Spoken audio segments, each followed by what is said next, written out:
মহাবিশ্বয় মহাগ্রন্থ আল কোরআন নাজিল করেন। কয় বছর বসে? 23 বছর। 40 বছর বয়সে ওহী প্রথম নাজিল হওয়া শুরু হয়, আর রাসূল কারীম সাল্লাল্লাহু আলাইহি ওয়াসাল্লাম ইন্তেকাল করেন 63 বছর বয়সে, অর্থাৎ ওহী বন্ধ হয়ে যায়। তার মানে এই 23 বছর যাবত আমাদের কাছে আল্লাহ রাব্বুল আলামিন এই কোরআনকে নাজিল করেন। তো আমরা ওহী সম্পর্কে জানার চেষ্টা করব, আল্লাহ রাব্বুল আলামিন যেভাবে আমাদের কাছে ওহী নাজিল করেছেন এটা জানার চেষ্টা করব। আল্লাহ রাব্বুল আলামিন পবিত্র কালামুল্লাহ শরীফের সূরা শূরার ভিতরে সূরা শূরার 51 নম্বর আয়াতে ইরশাদ করেন, মা কানা লিবাশারিন আইয়ুকাল্লিমাহুল্লাহু ইল্লা ওয়াহয়ান আও মিন ওয়ারাই হিজাবিন আও ইউরসিলা রাসূলান ফাউহিয়া বিইজনিহি মা ইয়াশা ইলা আখিরিল আয়া। সূরা শূরার 51 নম্বর আয়াতে আল্লাহ রাব্বুল আলামিন বলেন, মা কানা লিবাশারিন, কোন মানুষের পক্ষে সম্ভব নয়, আইয়ুকাল্লিমাহুল্লাহু, যে আল্লাহ রাব্বুল আলামিন তার সাথে কথা বলবেন। কোন মানুষের পক্ষে সম্ভব নয় যে আল্লাহর কথা সে শুনবে, আল্লাহ তার সাথে কথা বলবে, এটা কোন মানুষের পক্ষে সম্ভব নয়। ইল্লা, তবে, ওয়াহিয়ান, ওহীর মাধ্যমে সে আল্লাহর সাথে কথা বলতে পারে।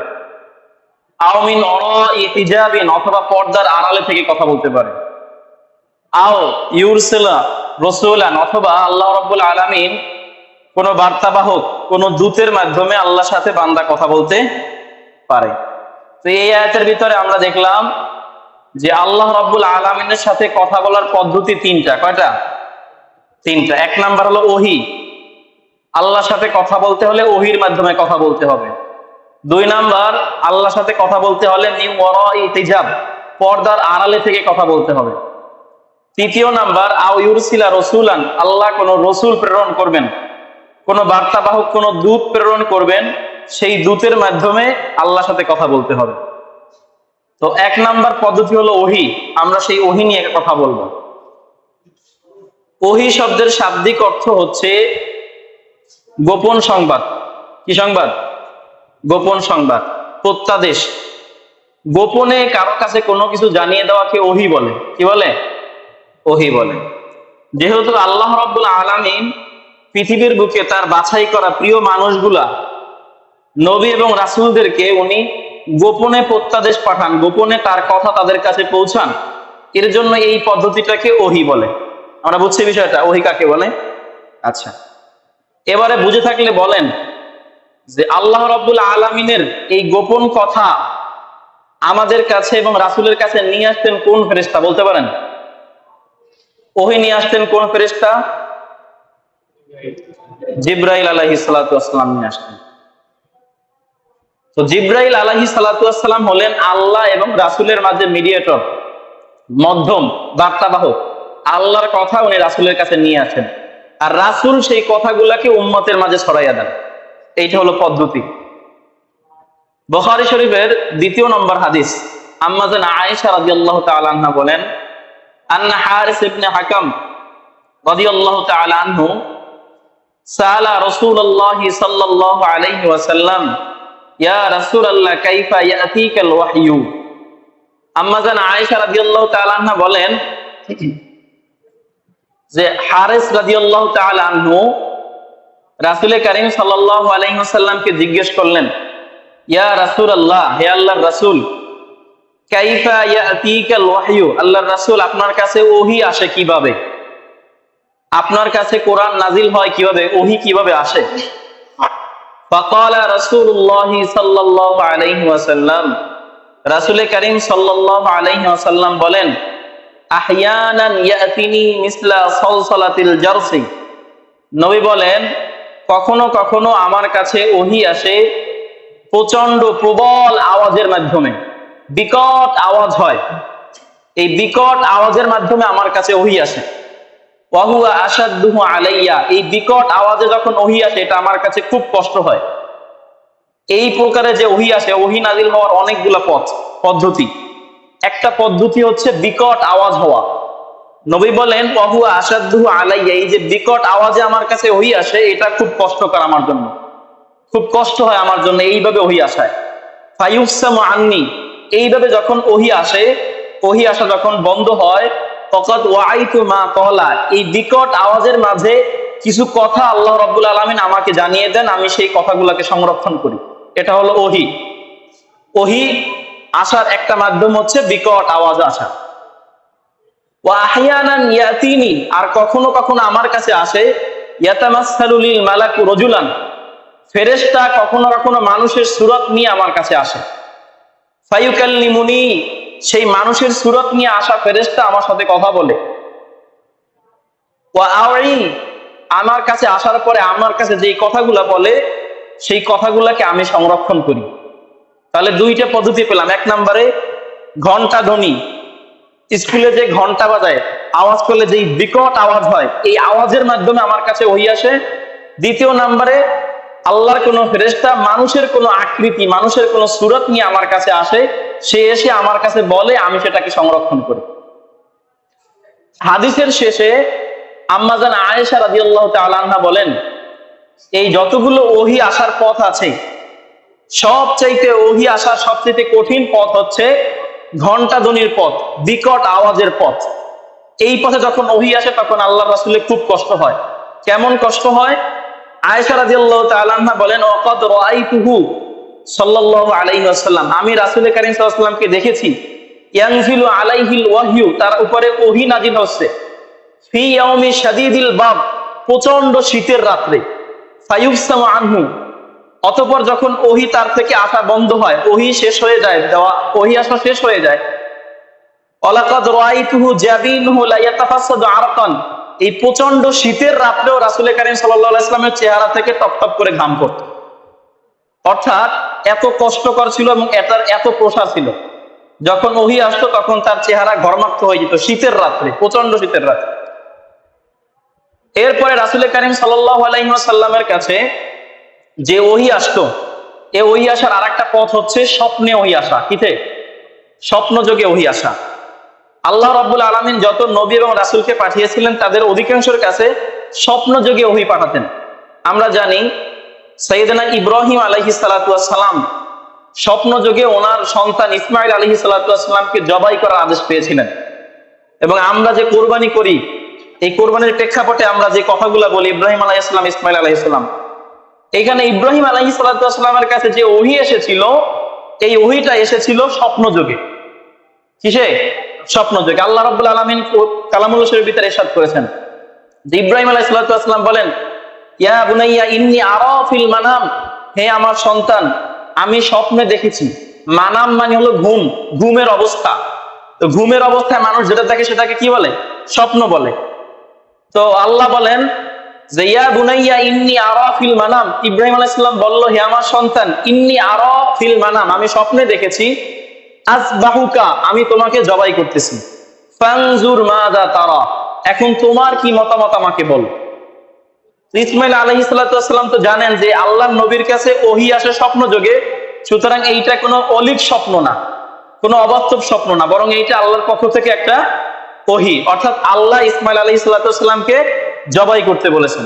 তার মানে ওহি আসার একটা পথ হচ্ছে স্বপ্ন যোগে আসা, স্বপ্ন যোগে ওহি আসা। স্বপ্ন যে আমরা দেখি, আমরাও তো স্বপ্ন দেখি, আমাদের স্বপ্ন কি ওহি? স্বপ্নটা তিন ধরনের। কয় ধরনের? তিন ধরনের স্বপ্ন। এক নাম্বার স্বপ্ন বুশরা মিনাল্লাহ, আল্লাহর পক্ষ থেকে সুসংবাদ। এইটা নবী যারা, ওলি যারা, আল্লাহর প্রিয় বান্দা যারা, তাদেরকে আল্লাহ রাব্বুল আলামিন দেন স্বপ্ন যোগে, আল্লাহ রাব্বুল আলামিন দেখান বা তাকে জানান, এটা বুশরা মিন ইনদিল্লাহ বলা হয়, আল্লাহর পক্ষ থেকে একটা সুসংবাদ। দ্বিতীয় নাম্বার ইলহামুন মিনাশ শাইতান, শয়তানের পক্ষ থেকে ইলহাম। কখনো কখনো খারাপ স্বপ্ন দেখা, এই স্বপ্নটা আসে শয়তানের পক্ষ থেকে। ভয়ঙ্কর অনেক স্বপ্ন দেখে মানুষ, ছোট বাচ্চারা চিল্লাই ওঠে রাত্রিবেলা, অনেক মুরব্বীরা রাত্রিবেলা চিল্লাই ওঠে, ভয় পেয়ে ওঠে। এই যে ভয়ানক বা এই যে বিভৎসকর যেই স্বপ্নগুলো, এইগুলো আসে শয়তানের পক্ষ থেকে। তৃতীয় নাম্বার স্বপ্ন হচ্ছে তাকাআকা নাফসু বা ওয়াসওয়াসাতুন নাফসু, আমাদের মনের অবান্তর চিন্তা। আমরা সারাদিন যেই কথা করি, বলি, যেই কাজ করি, সেই কথা কাজগুলো আমরা যখন আমাদের চোখের পর্দা বুঝাই, আমরা যখন ঘুমাই তখন সেই কাজগুলো আমাদের সামনে চলে আসে স্বপ্ন যোগে। তো এইটা হলো তিন স্বপ্ন। তিন স্বপ্নের ভিতরে দুইটা স্বপ্ন বাদ দিয়ে প্রথম স্বপ্ন যেটা বুশরা মিন ইনদিল্লাহ, আল্লাহর পক্ষ থেকে যে সুসংবাদ, এটা হচ্ছে ওহী। তা আল্লাহ রাব্বুল আলামিন তার নবীদের মাঝে বা নবীদের কাছে এই ওহী পাঠান স্বপ্নের মাধ্যমে। আয়েশা রাদিয়াল্লাহু তাআলা আনহা বলেন, আউয়ালু মা বুদিয়া বিহিন নবী সাল্লাল্লাহু আলাইহি ওয়াসাল্লাম মিনাল ওয়াহয়ি, রাসূলের কাছে ওহী আসা শুরু করে সর্বপ্রথম যেই পদ্ধতিতে, আর রুইয়া as-সালিহা ফিন নাওম, সেটা হচ্ছে ঘুমের ঘরে স্বপ্নের মাধ্যমে। সর্বপ্রথম যে ওহী আসে রাসূলের কাছে সেটা হচ্ছে স্বপ্নযোগে ওহী আসা শুরু করা। এবং আয়েশা রাদিয়াল্লাহু তাআলা আনহা বলেন যে রাসূল কারীম সাল্লাল্লাহু আলাইহি ওয়াসাল্লাম প্রথম দিকে রাত্রিবেলা যেই স্বপ্ন দেখতেন সকাল হওয়ার সাথে সাথে সেটা বাস্তবে ঘটতে দেখতেন। সুবহানাল্লাহ। অর্থাৎ বাস্তবে যেটা ঘটবে এইটা আল্লাহ রাব্বুল আলামিন স্বপ্নে তাকে আগে দেখিয়ে দিতেন, অর্থাৎ ওহীর মাধ্যমে আপনি জানতে পারতেন। এইটা হলো প্রথম রাসূলের কাছে ওহী আসার প্রথম পথ। এই পৃথিবীতে যত নবী যত রাসূল, একেবারে আদম আলাইহিস সালাতু ওয়াস সালাম থেকে শুরু করে আমাদের নবীর আগের নবী হযরত ঈসা আলাইহিস সালাতু ওয়াস সালাম পর্যন্ত যত নবী এবং রাসূল ছিল তাদের সবার কাছে ওহী আসতো, কিন্তু তাদের ওহীর ধরনটা ছিল একটু অন্যরকম। তাদের কাছে ওহী যেটা আসতো সেটাও একটু অন্যরকম ছিল। যেমন মূসা আলাইহিস সালাতু ওয়াস সালামের কাছে তাওরাত কিতাব নাজিল হয়। এই তাওরাত কিতাবটা সরাসরি আল্লাহ রাব্বুল আলামিন মূসা আলাইহিস সালামকে দান করেন। ইনজিল যে কিতাবটা ঈসা আলাইহিস সালাতু ওয়াস সালামের উপর নাজিল হয়, এইটাও একবারে তার কাছে নাজিল হয়। দাউদ আলাইহিস সালাতু ওয়াস সালামের কাছে যেই জাবুর কিতাব নাজিল হয়, এটাও একবারে নাজিল হয়। কিন্তু আমাদের কোরআন কি একবারে নাজিল হয়েছে? একবারে না। 23 বছর যাবত, 40 বছরে ওহী শুরু, 63-তে তার ইন্তেকাল। এই 23 বছরে, 40 থেকে 63, এই 23 বছরে ধাপে ধাপে কখনো এক আয়াত, কখনো দুই আয়াত, কখনো একটা সূরা, কখনো একটা অংশ, একটা রুকু, এভাবে ধাপে ধাপে আয়াত নাজিল হয়। এর কারণ কি? এর কারণ হচ্ছে রাসূল কারীম সাল্লাল্লাহু আলাইহি ওয়াসাল্লাম আসার পরে পৃথিবীতে আর কোনো নবী আসবে না, আর কোনো শরীয়ত আসবে না। এইটা হলো চূড়ান্ত শরীয়ত। তো আল্লাহ রাব্বুল আলামিন 23 বছর যাবত নাজিল করার কারণ হচ্ছে 23 বছর যাবত মানুষের কোন সময় কোন জিনিস দরকার, কোন সময় কোন বিধান দরকার, কোন সময় কোন জিনিসটা আসলে ভালো হয়, এইটা আল্লাহ দেখে দেখে 23 বছর যাবত নাজিল করেছে। এর জন্য প্রিয় ভাই, কোরআন এমন একটা জিনিস, আপনি আজ থেকে 500 বছর পরে দিয়ে কোনো সমস্যার সম্মুখীন হলে এটা আপনি সমাধান কোরআনে খুঁজে পাবেন। আজ থেকে 500 বছর পিছনে কোনো সমস্যা হয়ে থাকলে সেই সমস্যার সমাধান আজকে আপনি কোরআন থেকে পাবেন। সমস্ত সমস্যার সমাধান কিসে আছে? কোরআনে আছে। আল্লাহ রাব্বুল আলামিন বলেন, মা ফাররাতনা মিনাল কিতাব, এই কিতাব থেকে আমি ছাড়ি নাই মিন শাই, কোনো কিছু ছাড়ি নাই আমি। এখন কোনো কিছু না ছাড়লে কোরআনটাতে এতটুকু, আমাদের এই 2 মলাটের কোরআন, এতটুকুর ভিতরে সবকিছু আসে কিভাবে? এর ব্যাখ্যা হচ্ছে সবকিছু আসা মানে একেবারে বিশ্লেষণ ভাবে সবকিছু না। সূত্র থাকে, যেমন একটা সূত্র থাকলে একটা গণিতের সমাধান যেভাবে করা যায়, একটা সূত্র দেওয়া থাকলে সেইটা থেকে যেমন ধারাবাহিকভাবে একটা সমাধানে পৌঁছানো যায়, আল্লাহ রাব্বুল আলামিন এই কোরআনের ভিতরে সূত্রগুলো বলে দিয়েছেন। এই সূত্রগুলো সাজালে মানুষের জীবনে সমাধান চলে আসে। বুঝছি কিনা আমরা? এর জন্য আলী রাদিয়াল্লাহু তাআলা আনহু বলেন যে, শোনো, যেই ব্যক্তি যত বড় আলেম সেই ব্যক্তি কোরআন থেকে তত তাড়াতাড়ি সহজ সমাধান খুঁজে বের করতে পারে। আমরা আলেম না, কোরআন বুঝি না দেখে সমাধান পাই না। আলী রাদিয়াল্লাহু তাআলা আনহু বলেন, দেখো, মরুভূমির ভিতরে যদি কোনো একটা উট হারিয়ে যায়, দেখেন লজিকটা বুঝিয়েন, মরুভূমির ভিতরে যদি কোনো উট হারিয়ে যায়, আমি মরুভূমিতে না গিয়ে কোরআন থেকে আমি সেই উটকে খুঁজে বের করতে পারবো। চিন্তা করতে পারেন কত টেকনিক্যাল কথা, ইন্টেলেকচুয়াল কথা। একটা উট হারিয়ে যাবে মরুভূমিতে, সেই মরুভূমিতে উট না খুঁজে উনি কোরআন থেকে খুঁজে বের করতে পারবে। তার মানে কোনো কিছু যদি হারিয়ে যায় সেটা খুঁজে পাওয়া যায় কোথায়? কোরআনে পাওয়া যায়। আলী রাদিয়াল্লাহু তাআলা আনহু সম্পর্কে বলি, উনি কত বড় ইন্টেলেকচুয়াল পারসন ছিলেন। একবার একজন বিধর্মী এসে রাসূল কারীম আলী রাদিয়াল্লাহু তাআলা আনহুর কাছে এসে বললেন যে, ও আলী, আমার কাছে একটা প্রশ্ন আছে, এই প্রশ্নের যদি তুমি জবাব দিতে পারো তাহলে আমি এখনই ইসলাম গ্রহণ করব। তো ওই সময় আলী রাদিয়াল্লাহু তাআলা আনহু নামাজে দাঁড়াবেন, নামাজে উনি দাঁড়ানো, নামাজ শুরু করবেন। তো আলী রাদিয়াল্লাহু তাআলা আনহু বললেন, আমি নামাজটা শেষ করি তারপরে তোমার প্রশ্নের জবাব দিই। তো সেই বিধর্মী বলল, না, আমাকে এখন আপনি জবাব যদি দিতে পারেন তাহলে আমি এখন ইসলাম গ্রহণ করব। তো আলী রাদিয়াল্লাহু তাআলা আনহু বললেন, ঠিক আছে, প্রশ্ন করো। তো সেই বিধর্মী বলল, প্রশ্ন করতে পারি, কিন্তু শর্ত হচ্ছে আমি যেই প্রশ্ন করব সেই প্রশ্নের উত্তর আপনি এক বাক্যে দিবেন, অনেক বড়, ব্যাখ্যা দিতে পারবেন না, আপনি এক বাক্যে উত্তর দিবেন। আলী রাদিয়াল্লাহু বলেন ঠিক আছে আমি এক বাক্যে দিব। সেই বিধর্মী প্রশ্নটা কি শোনেন। সেই বিধর্মী প্রশ্ন করলো, আচ্ছা বলেন পৃথিবীতে কোন প্রাণী বাচ্চা দেয় আর কোন প্রাণী ডিম দেয়? এখন বলেন এই প্রশ্নের উত্তর কি এক বাক্যে দেওয়া সম্ভব? গরু বাচ্চা দেয়, মহিষ বাচ্চা দেয়, ছাগল বাচ্চা দেয়, এগুলো বাচ্চা দেয়। আবার হাঁসে ডিম দেয়, পাখিতে ডিম দেয়, মুরগিতে ডিম দেয়, মানুষ বাচ্চা দেয়। এইগুলো তো এক বাক্যে দেওয়া সম্ভব না। এটা তো বললে তো ব্যাখ্যা হয়ে যাবে, বিশ্লেষণ হয়ে যাবে। আলী রাদিয়াল্লাহু তাআলা আনহু বললেন, আচ্ছা এই প্রশ্নের জবাব যদি আমি এক বাক্যে দিই তুমি কি ইসলাম গ্রহণ করবা? সেই বিধর্মী বলে হ্যাঁ। তো বিধর্মী তো মনে করছে যে আলী রাদিয়াল্লাহু এটা সম্ভব না এক বাক্যে দেওয়া। আলী রাদিয়াল্লাহু তাআলা বলে যে করবা তো? বলছে হ্যাঁ অবশ্যই আমি ইসলাম গ্রহণ করব। আলী রাদিয়াল্লাহু তাআলা আনহুর মেধা, তার বুদ্ধি কেমন দেখেন। আলী রাদিয়াল্লাহু তাআলা আনহু বলেন, শোনো, যেই প্রাণীর কান দেখবা তুমি মাথার বাইরে সেই প্রাণী বাচ্চা দেয়, আর যেই প্রাণীর কান দেখবা মাথার ভিতরে সেই প্রাণী ডিম দেয়। এবার আপনি মিলান, হাঁস, মুরগি, এই জাতীয় যাবতীয় যেগুলো আছে ডিম দেয়, এগুলোর মাথার ভিতরে কান থাকে। আর যেই সব প্রাণী বাচ্চা দেয়, গরু, ছাগল, মহিষ, মানুষ সহ, আমাদের কান কোথায়? বাইরে না? বাহিরে। তার মানে যেই সব প্রাণী কান বাইরে সেই সব প্রাণী বাচ্চা দেয়, আর যেই সব প্রাণীর কান মাথার ভিতরে ঢুকানো সেই সব প্রাণী ডিম দেয়। এই কথা শুনে তো বিধর্মী অবাক, কিরে আমি আসলাম আলী রাদিয়াল্লাহু তাআলা আনহুকে আটকাইতে, জানি এই প্রশ্নের উত্তর দিতে পারবেন না, এই প্রশ্নের উত্তর তুমি দিয়ে ফেলাইলেন। তো এরপরে বিধর্মী ইসলাম ধর্ম গ্রহণ করেছে। তার মানে যেটা বলতে চাই যে আলী রাদিয়াল্লাহু তাআলা আনহু কত বিদগ্ধ, ইন্টেলেকচুয়াল, ওনার ব্রেইন কত উন্নত মানের ছিল। উনি বলতেছেন কোন মরুভূমির ভিতরে যদি কোনো উট হারিয়ে যায় আমি মরুভূমিতে খুঁজবো না, আমি কোরআনে খুঁজবো। আর আমাদের আফসোস, আমাদের জীবনে কোনো সমস্যা হইলে কোরআন তো দূরের কথা, বাড়িতে ঘরে কোন জায়গায় কোরআন আছে এইটাই জানি না, কোন তাকের উপরে কোরআন আছে সেইটাই জানি না। জীবনে লাস্ট কবে যে কোরআন পড়ছি, এখানে একেবারে আপনারা সবাই একেবারে বুকে হাত দিয়ে বলতে পারবেন যে লাস্ট কবে কোরআন মিলে পড়ছেন, কবে মিলে পড়ছেন কোরআন? আফসোস লাগে, আফসোস, এটা আফসোস যে আমরা মুসলমান দাবি করে নিজেদেরকে মুসলিম পরিচয় দেই, অথচ আমাদের নিজের ধর্মগ্রন্থ আমরা জানি না, পড়ি না, পড়তে পারি না। আরো আফসোস লাগে কি জানেন? আফসোস লাগে আমরা এমন একটা প্রজন্ম তৈরি করতেছি যেই প্রজন্ম না ইসলাম জানে, না পরিপূর্ণ মুসলমান, না কোরআনের সাথে তাদের সম্পর্ক আছে। আফসোস লাগে এটা। বাচ্চারা সকালবেলা, আমি তো মক্তব পড়াই সকালে বেলা, এখানে এই কথাগুলা আমার নিজের দরদ থেকে বলতেছি, উম্মতের দরদে বলতেছি। সকালবেলাতে কোরআন শরীফ পড়াই এখানে। সবচেয়ে অবহেলিত, সবচেয়ে মানে ফেলে দেওয়া জিনিসের ভিতরে যেটা হচ্ছে সেটা হচ্ছে বাচ্চাদের সকালে মক্তবে কোরআন পড়া। একেবারে অবহেলিত, নাই বললেই চলে, একেবারে নাই। অথচ সেই ছেলে দুনিয়াবি অন্য যে বিষয়গুলো আছে সেইগুলো একেবারে ধাপাই পড়তেছে।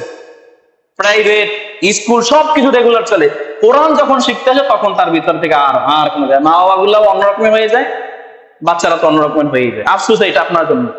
সতর্ক করছি, সতর্ক।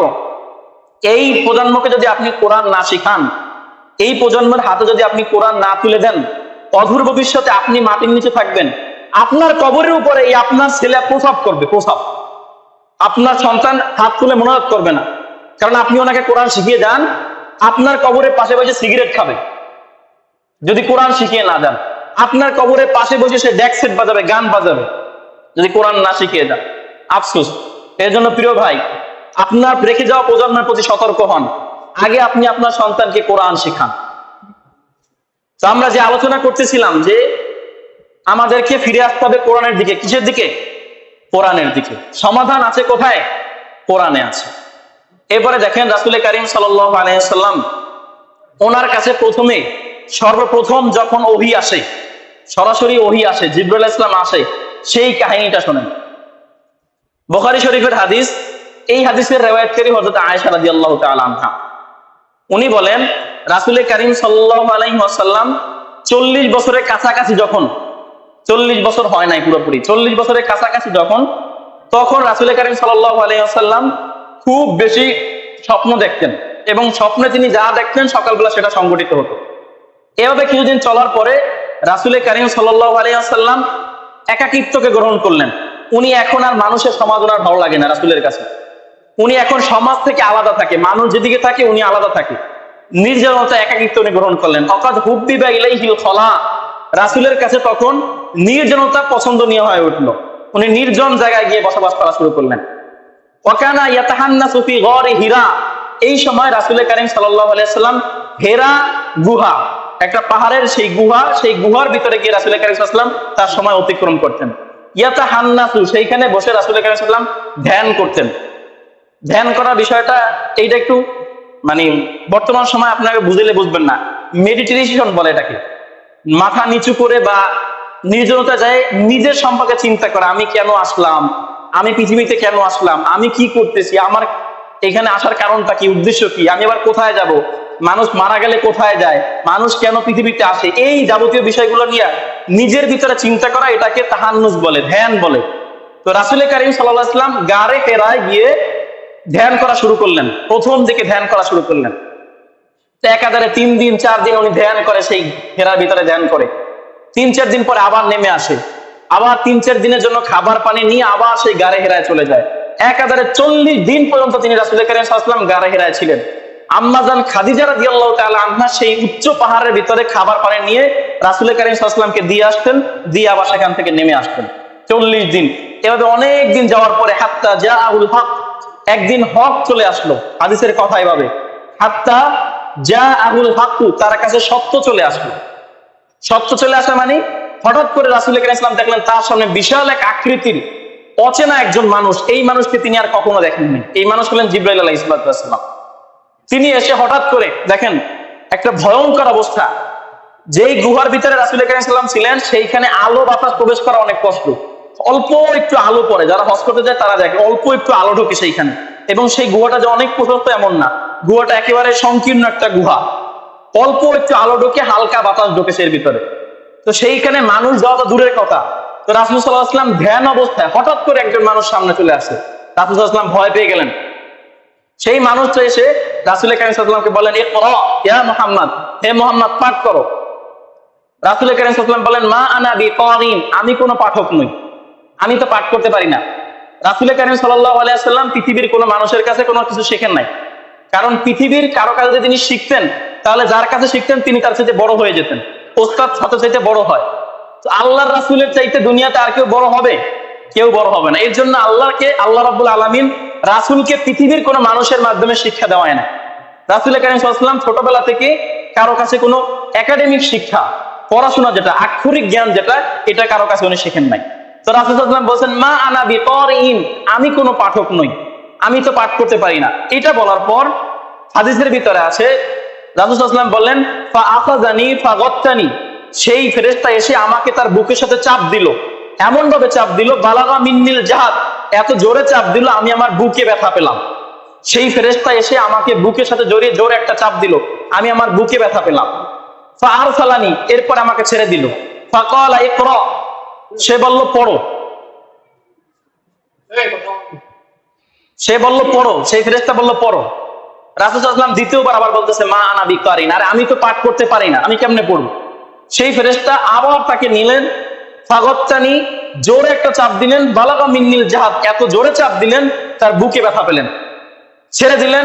আবার বলেন ইকরা, রাসূল বলেন, মা আনা বিকারিন, আমি পাঠ করতে যাই না। তৃতীয়বার চলতেছে, পাঠ করতে যাই না। আবার নিলেন, নিয়ে প্রচন্ড একটা চাপ দিলেন বুকের সাথে, রাসূলুল্লাহ সাল্লাল্লাহু আলাইহি ওয়াসাল্লামের বুকের সাথে ফেরেশতার বুকে এমন চাপ লাগছে, রাসূলুল্লাহ সাল্লাল্লাহু আলাইহি ওয়াসাল্লাম বলেন, আমি সেই ব্যথা এখন অনুভব করি, এত জোরে আমাকে চাপ দিয়েছে। এই চাপ দেওয়ার কারণটা কি একটু পরে বলতেছে। এরপরে যখন ছেড়ে দিলেন, এরপরে 3বার চাপ দেওয়ার পরে সেই ফেরেশতা ইকরা পাঠ করতে বললেন, রাসূল কারীম সাল্লাল্লাহু আলাইহি ওয়াসাল্লাম এবার অটোমেটিক পাঠ করা শুরু করেছে, সুবহানাল্লাহ। তখন আল্লাহ রাব্বুল আলামিন সূরা আলাকের প্রথম 5 আয়াত, ইকরা বিসমি রাব্বিকাল্লাযী খালাক খলাকাল ইনসানা মিন আলাক, এই প্রথম 5 আয়াত নাজিল করলেন। এরপরে সেই ফেরেশতা চলে গেল। রাসূল কারীম সাল্লাল্লাহু আলাইহি ওয়াসাল্লাম সেখান থেকে কাঁপতে কাঁপতে নামলেন। এত বেশি ভয় পেলেন, যেটা একটা ভয়ঙ্কর অবস্থা। মানে আপনি একটু চিন্তা করেন, ওই জায়গায় আপনি, কোনো মানুষজন, কোথাও কেউ নাই, হঠাৎ করে এমন একজন মানুষ আসে যারা চিনি না, আইসা আবার 3-4 জোরে জোরে চাপ দিল, কি আজব কিছু কথা আমাকে শিখিয়ে দিল। রাসূল সাল্লাল্লাহু আলাইহি ওয়াসাল্লাম ভয়ে কাঁপতে কাঁপতে সেখান থেকে নামলেন। কাঁপতে কাঁপতে গিয়ে হযরত খাদিজা রাদিয়াল্লাহু তাআলা আনহার কাছে গিয়ে বললেন, জাম্মিলুনি জাম্মিলুনি ইয়া খাদিজা, হে খাদিজা, আমাকে চাদর দিয়ে আবৃত করো, আমার উপরে কম্বল চাপিয়ে দাও, আমার শরীরের ভিতরে কাঁপন তৈরি হচ্ছে। ওনার ভিতরে জ্বর চলে আসলো। খাদিজা রাদিয়াল্লাহু তাআলা আনহা ওনার গায়ের উপরে চাদর দিয়ে চেপে ধরলেন। রাসূল কারীম সাল্লাল্লাহু আলাইহি ওয়াসাল্লাম খাদিজা রাদিয়াল্লাহু তাআলা আনহার কাছে সব কাহিনী খুলে বললেন যে আমার কাছে অমুক একজন আসছে, আসার পরে এমন এমন হয়েছে। এরপরে রাসূল কারীম সাল্লাল্লাহু আলাইহি ওয়াসাল্লাম বললেন, লাকাদ খাশিতু আলা নাফসি, আমার নিজের উপরে ভয় লাগতেছে। এই যে ফেরেশতা যে আসলো, আমি তো চিনি না, আমার শরীরের ভিতরে এত জোরে চাপ দিছে, আমার ভয় লাগতেছে। লাকাদ খাশিতু আলা নাফসি, আমার নিজের উপর আমার নিজের ভয় হচ্ছে। আম্মা জান আয়েশা খাদিজা রাদিয়াল্লাহু তাআলা আনহা, দেখেন আল্লাহর নবীর ঘরে এমন একজন নারীকে আল্লাহ রাব্বুল আলামিন চয়েস করলেন। আল্লাহু আকবার। আমাদের স্ত্রীরা হলে কি হতো একটু বলি, আমাদের স্ত্রী হলে কি হতো? আমাদের স্ত্রী বলতো, তুমি গেছো গা, খাওয়া নাই, কাজ নাই, কাম নাই, যে এই গর্তের ভিতরে বসে থাকো, ঠিকই আছে, এইটা বলতো, তাই না? আমাদের স্ত্রী এমন বলতো, পাইছে একটা কাহিনী লইয়া আইছে, সরো কাজ তো কাজ, ডিস্টার্ব করিও না, এইটা বলতো। দেখেন রাসূল সাল্লাল্লাহু আলাইহি ওয়াসাল্লামের ঘরে খাদিজা রাদিয়াল্লাহু তাআলা আনহাকে আল্লাহ রাব্বুল আলামিন কেন চয়েস করলেন? এটার উত্তর হচ্ছে এইখানে। খাদিজা রাদিয়াল্লাহু তাআলা আনহার কাছে যখন এই কথা বললেন, তখন খাদিজা রাদিয়াল্লাহু তাআলা আনহা বিরক্তি না, কোনো হতাশা বা কোনো কিছু না, উনি রাসূল সাল্লাল্লাহু আলাইহি ওয়াসাল্লামকে বললেন, কাল্লা ইয়া রাসূলুল্লাহ, কখনোই না, ইন্নাল্লাহ লা ইউযিকা আবাদা, আল্লাহর রাসূল আপনাকে আল্লাহ রাব্বুল আলামিন কখনোই অপমান করতে পারেন না, অপদস্থ করতে পারেন না। কারণ আপনি হচ্ছেন এমন একজন মানুষ, ইন্নাকা তাসিলুর রিহাম, আপনি আত্মীয়তার সম্পর্ক রক্ষা করেন, ওয়াতাকরিউদ দাইফ, আপনি মেহমানদেরকে সম্মান করেন, ওয়াতাহমিলুল কাল্লি, আপনি কোনো অসুস্থ মানুষের বোঝা থাকলে সেই বোঝা আপনি আপনার নিজের ঘাড়ে নিয়ে নেন, ওয়াতাকসিবুল মাদুম, যারা উপার্জন করতে পারেন না আপনি তাদেরকে উপার্জন করে দেন। আপনি এত এত ভালো কাজ করেন, আপনাকে আল্লাহ রাব্বুল আলামিন কখনো অপদস্থ করতে পারেন না। এইটা বলার পর রাসূল সাল্লাল্লাহু আলাইহি ওয়াসাল্লামের ভিতরে আবার সাহস ফিরে আসলো। এই যে মোটিভেশনটা পেলেন আম্মা জান খাদিজা রাদিয়াল্লাহু তাআলা আনহার কাছ থেকে। দেখেন একজন মানুষ তখনই সারা পৃথিবীর সাথে যুদ্ধ করাতে প্রস্তুত থাকে বা যুদ্ধ করতে পারে যখন সে তার গড় থেকে প্রপার মোটিভেশনটা পায়, গড় থেকে প্রপার সাপোর্টটা পায়। আপনার যদি সারা পৃথিবীর সাথে আপনি যুদ্ধ করে এসে ঘরে যদি আবার আইসে যুদ্ধ করা লাগে, এই মানুষ দ্বারা কোনো কিছু অর্জন সম্ভব না। এর জন্য ঘর থেকে সাপোর্ট লাগে। আমাদের স্ত্রীরা, আমাদের ঘরের ভিতর আমাদের মা বোন যারা আছে, ওনাদেরকে এই রূপটা ধারণ করতে হবে যে স্বামীকে আমি মেন্টালি ওনাকে প্রিপেয়ার করব, সাপোর্ট দেবো, যাতে করে উনি বাইরে গিয়ে সবকিছু সুন্দরভাবে হ্যান্ডেল করতে পারে। এটা বলার পরে খাদিজা রাদিয়াল্লাহু তাআলা আনহা রাসূল করিম সাল্লাল্লাহু আলাইহি ওয়াসাল্লামকে নিয়ে ওনার এক চাচতো ভাই ওরাকা ইবনে নওফল ইবনে আসাদ ইবনে আব্দুল উজ্জা নামক একজন খ্রিস্টান পাদ্রী ছিলেন। এই ওরাকা ইবনে নওফল, উনি খ্রিস্টানদের ভিতরে অনেক বড় একজন আলেম ছিলেন। উনি ওনার নিজের হাতে ইব্রানি ভাষায় ইনজিল উনি লিখতেন, মানে অনেক বড় মানে আলেম ছিলেন। তো ওনার কাছে গিয়ে রাসূল করিম সাল্লাল্লাহু আলাইহি ওয়াসাল্লামের এই খবর তার কাছে দেওয়ার পরে সেই ওরাকা ইবনে নওফল বলতেছে, ইয়া লাইতানি ফিহা জাযআ, হায় আফসোস আমি যদি সেই সময় যুবক থাকতাম, ইয়া লাইতানি আকুনু হাইয়া, আয় আফসোস আমি যদি সেই সময় জীবিত থাকতাম, যেই সময় আপনার কওম আপনাকে আপনার এই রাষ্ট্র থেকে আপনাকে বের করে দিবে। ইন্নাহা নামুস, এই যাকে আপনি দেখেছেন ইনি হলেন বার্তাবাহক ফেরেশতা। এই ফেরেশতা আপনার আগে মুসা আলাইহিস সালামের কাছে ওহী নিয়ে আসতো, এই ফেরেশতা আপনার আগে ঈসা আলাইহিস সালামের কাছে ওহী নিয়ে আসতো, এই ফেরেশতা আপনার আগে অন্যান্য নবীদের কাছে ওহী নিয়ে আসতো। ইনি যেন তেন কোনো ফেরেশতা না, উনি জিবরাইল, উনি আল্লাহর থেকে ওহীগুলা রাসূলদের কাছে নিয়ে আসে। রাসূল করিম সাল্লাল্লাহু আলাইহি ওয়াসাল্লাম বললেন, আমার কওম আমাকে বের করে দিবে? ওরাকা ইবনে নওফল বলেন, হ্যাঁ, আপনার পূর্বে যারা ছিল তাদের সাথে তাদের কওম এমন ব্যবহার করেছে, আপনার সাথে এমন ব্যবহার করবে, আপনার কওম আপনাকে বের করে দিবে। ইয়া লাইতানি লাউ কুনতু হাইয়া, আফসোস আমি ওরাকা ইবনে নওফল যদি সেই সময় বেঁচে থাকতাম, তাহলে আমি আপনাকে সেই দিন আপনার বিপদে আপনাকে সাহায্য করতাম। কিন্তু ওরাকা ইবনে নওফল তার আগে ইন্তেকাল করেন। এইটা হলো ওহীর প্রথম সূচনা। এরপরে থেকে রাসূল করিম সাল্লাল্লাহু আলাইহি ওয়াসাল্লামের কাছে ধারাবাহিক ওহী আসা শুরু হয়। তো আল্লাহ রাব্বুল আলামিন আমাদেরকে এই 23 বছর যাবত যেই কোরআন দিয়েছেন এবং যার উপরে কোরআন নাজিল করেছেন, আল্লাহ রাব্বুল আলামিন আমাদেরকে এই কোরআনকে আঁকড়ে ধরার তৌফিক দান করুন বলে আমিন। আমাদের বাচ্চাদেরকে ঠিকঠাক মতন বিশুদ্ধভাবে কোরআন তেলাওয়াত